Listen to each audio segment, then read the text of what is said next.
મમ્મા બોલો આજે શું બનાવ્યું? આજે બનાવી મસ્ત મસ્ત મકાઈની હેલ્ધી ભેળ. જો એકદમ મસ્ત આ મકાઈની ભેળ છે.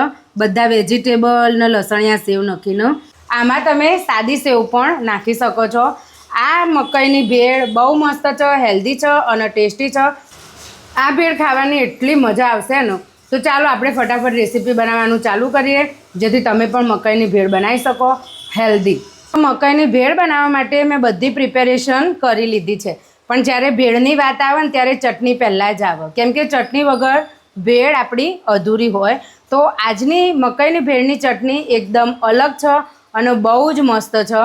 તો તમે ધ્યાનથી જોજો અને ટ્રાય પણ કરજો, બહુ મજા આવશે ખાવાની. તો ચટણી બનાવવા માટે આપણે સૌપ્રથમ તો લઈશું પનીર. અહીંયા મેં 100 ગ્રામ જેટલું પનીર લીધું છે. પછી લઈશું કાજુ, 15 થી 20 જેટલા કાજુ છે. પછી ટેસ્ટ અકોર્ડિંગ મીઠું. પછી આ ચીઝ ક્યુબ છે, આટલી ચીઝ ક્યુબ પડી છે માફા એ લીધી, 1 ચીઝ ક્યુબ. પછી અંદર દહીં, 1 લીલું મરચું, ફુદીનાનું પાવડર, લીંબુનો રસ અને કોથમીર.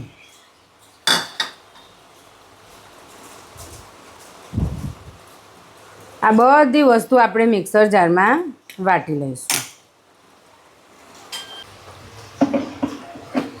આજની ભેળની રેસીપીમાં ખાલી ચટણી એકદમ અલગ છે મકાઈની ભેળમાં. જો તમે આ રીતે પનીરને બધું નાખીને ચટણી બનાવશો ને તો બહુ મસ્ત ચટણી બનશે અને મકાઈની ભેળ ખાવાની પણ બહુ મજા આવશે. તો તમે એકવાર આવી રીતે ચટણી બનાવીને મકાઈની ભેળ ટ્રાય કરજો. હવે આપણે આ બધું મિશ્રણ વાટી દઈશું. ચટણી વાટતા વચ્ચે એવું લાગે કે મિશ્રણ બહુ જાડું છે, તો અંદર થોડુંક દહીં ઉમેરવાનું. પાણી નાખવાનું નહીં, આ ચટણીમાં દહીં નાખવાનું. 3 થી 4 ચમચી જેટલું દહીં ઉમેરીશું આપણે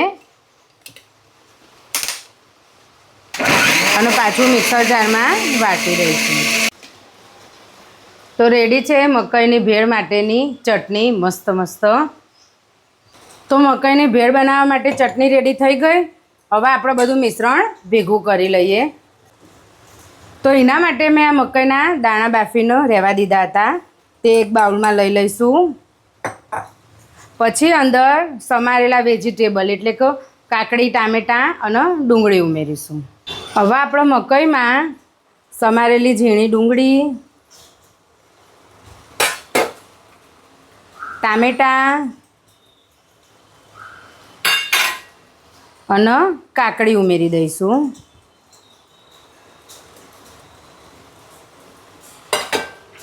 સાથે થોડો મરી પાવડર અને આ બધી વસ્તુનું બરાબર મિક્સ કરી દઈશું.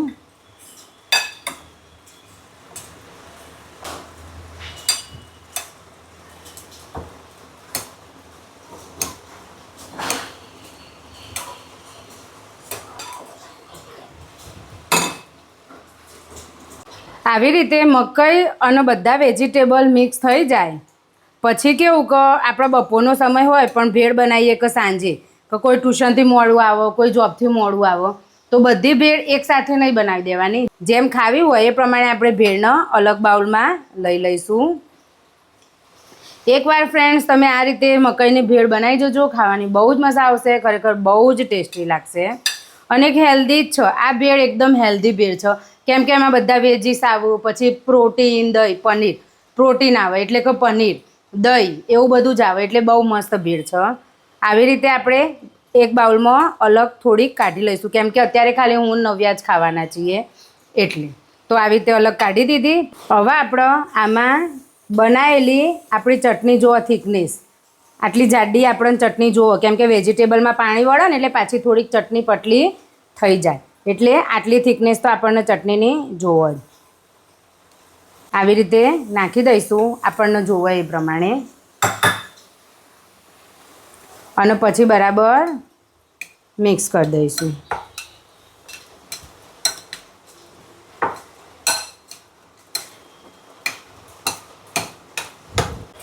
બરાબર મિક્સ થઈ જાય ત્યારે આપણે સર્વિંગ પ્લેટમાં કાઢી દઈશું.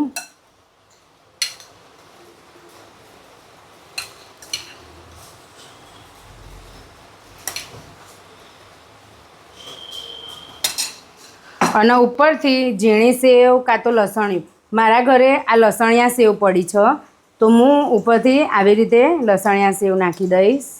ઉપરથી આપણે આવી રીતે લસણિયા સેવ ભભરાઈ દઈશું, જે પ્રમાણે આપણને ભાવતી હોય ને એ પ્રમાણે.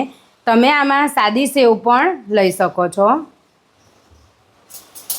તો રેડી છે આપણી મકાઈની મસ્ત મસ્ત ટેસ્ટી અને હેલ્ધી ભેળ. ખાવાની એટલી મજા આવશે ને ફ્રેન્ડ્સ, એકવાર ટ્રાય તમે જરૂર કરજો. આ રીતે ભેળ તમે બનાવજો.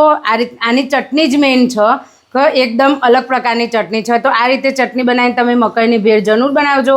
ખાવાની બહુ જ મજા આવશે, બહુ જ ટેસ્ટી લાગશે. હવે મળીશું આવી નવી બીજી રેસીપી સાથે. ત્યાં સુધી બાય બાય, ટેક કેર.